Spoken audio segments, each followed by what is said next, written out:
Hello defence aspirant. आज की video में हम देखेंगे new salary structure for army navy air force 2026 का। स्टार्टिंग पे यहाँ पर मैंने लिखा है 69,000। कैलकुलेट करेंगे कि कितना आपका 2026 में जो बंदा भर्ती होगा only for permanent and regular trade. I am not talking about the Agniveer entries. मैं अग्निवीर एंट्रीज़ की बात नहीं कर रहा हूँ, मैं बात कर रहा हूँ रेगुलर एंट्रीज़ की। रेगुलर समझ गए होंगे, नर्सिंग असिस्टेंट हो गया, सिपाही फर्मा हो गया, और तीनों में जो नेवी नर्सिंग, आर्मी नर्सिंग और एयरफोर्स नर्सिंग है, तीनों का जो पेमेंट है ना बराबर है। ठीक है, हमने पिछले वीडियो में कहीं ना कहीं कैलकुलेट किया था, उस वीडियो का मैं लिंक्स दे दूंगा।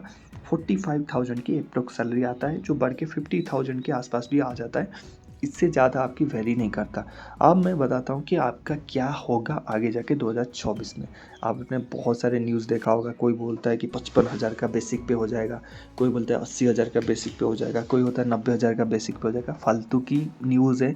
इतनी पेमेंट एक सिपाही को नहीं होगा। ठीक है, अगर वो गवर्नमेंट पैसा बचाने के लिए अग्निवीर को सिर्फ 30,000 में वो काम करवा सकता है, तो आप ये कभी भी नहीं मानना कि मैं 90,000 का सैलरी स्टार्टिंग पाऊंगा एज ए रेगुलर में भर्ती हो गया तो। ठीक है, अगर ये माइंडसेट के साथ अगर आप वीडियो देख रहे हो तो वीडियो को स्किप करिए और जाइए दूसरे चैनल पे देखिए।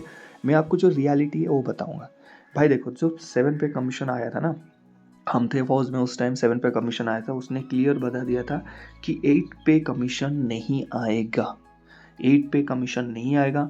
8 पे कमीशन अगर हमें लगे कि हमें करना चाहिए तब करेंगे। ठीक है, यूट्यूब में कुछ भी बोल सकते हैं, न्यूज़ चैनल कुछ भी छाप सकते हैं। ठीक है, तो गवर्नमेंट को अभी तक नहीं लगा। उसने क्लियरली एक स्टेटमेंट में, आपने प्रीवियस वीडियो में देखा होगा, मैंने बताया जो बजट आ रहा है 2025 की फरवरी में, उसने मना कर दिया 8 पे कमीशन का, कोई इसमें कुछ नहीं है। ठीक है, तो यहाँ पर उसने दो चीज़ें बताया था। 8 पे कमीशन में हम करेंगे क्या, अगर आपके 8 पे कमीशन से पहले DA 50% हो जाता है, DA अगर 50% हो जाता है तो हम इसको बेसिक पे में मर्ज कर देंगे, और जो आपकी अलाउंसेस है 25% बढ़ा देंगे। 25% अलाउंसेस बढ़ चुका है, हमारे अकाउंट्स में आ चुके हैं। ठीक है, लेकिन जो 50% के बाद जो बेसिक पे में मर्ज होना था वो नहीं हुआ है। तो 2026 में जब भी आपकी ये पे कमीशन की बातें आएगा, जो बेसिक पे और जो DA है वो मर्ज हो जाएगा। अगर हो जाएगा तो बेस्ट रहेगा आपके लिए भी, क्योंकि हर साल DA भी 6% 7% बढ़ जाता है, और बेसिक पे आपका 3% तो बढ़ता ही है। ठीक है,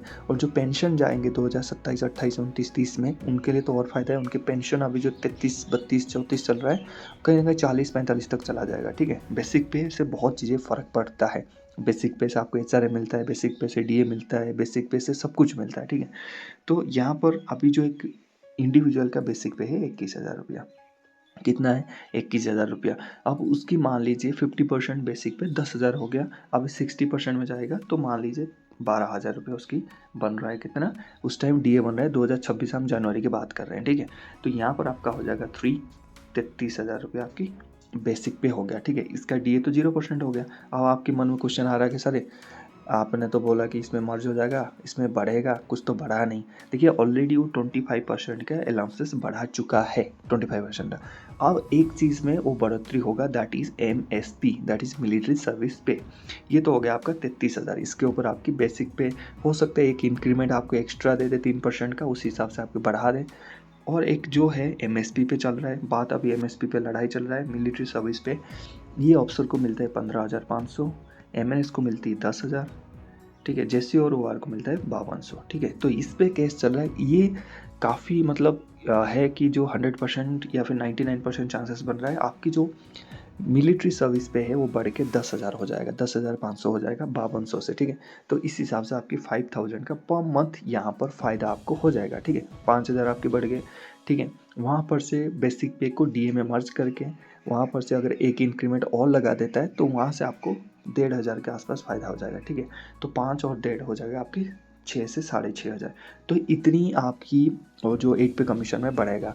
आपको हवा बना रहे लोग, पता नहीं 55,000 का बेसिक पे, उन लोगों को बताना चाहूँगा जो 55,000 के बेसिक पे होता है ना, जो सैलरी जाता है 1,00,000 पे। 1,00,000 तो एक लेफ्टिनेंट को मिलता है। अगर लेफ्टिनेंट को हम 3-3 साल 3 लाख का मतलब सैलरी देंगे तो सिपाही को कितना देंगे। ठीक है, तो इस हिसाब से आपकी 5 से 6,000 एक्सपेक्ट करना कि आपकी बढ़ेगा। तो अभी जो आपकी पेमेंट बन रहा है ना, वो 45 से लेके 50,000 बन रहा है एक नर्सिंग असिस्टेंट, सिपाही, जितने भी रेगुलर कैडर है। आप उस टाइम आपका बनेगा 50,000 से 55,000 स्टार्टिंग, ठीक है। 5,000 से 6,500 रुपये आपके बढ़ जाएगा, ठीक है। 6 से 7,000 उससे एक्स्ट्रा बढ़ेगा ही नहीं, ना एक्सपेक्ट करना। ये वीडियो रख लेना आप, उस टाइम 2026 में देख लेना, मैं अपलोड कर दूंगा, ठीक है।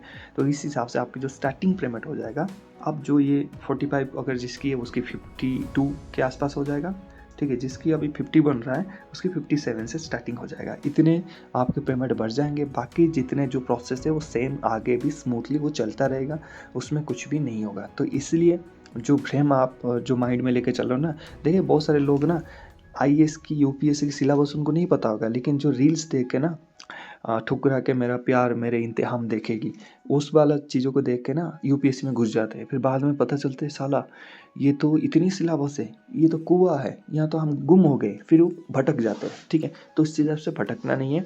आपकी जो सैलरी होगा 5 से लेकर 7,000 की इंक्रीमेंट होगा, इससे ज़्यादा नहीं होगा। आपको लोग तरह तरह की बात करेंगे, fitment factor 1.83, fitment factor 2.83, fitment factor 3.0, ये लगा के ये हो जाएगा वो हो जाएगा, कुछ नहीं होगा, ठीक है। इतना ही बढ़ेगा आपकी सैलरी, ठीक है। बाकी जो आपको मिल रहा है वो सारी चीज़ें आपको मिलता रहेगा। अग्निवीर का हम किसी और वीडियो में डिस्कशन करेंगे। आपकी क्या राय नीचे कमेंट करना। मिलते हैं नेक्स्ट टॉपिक में। जय हिंद।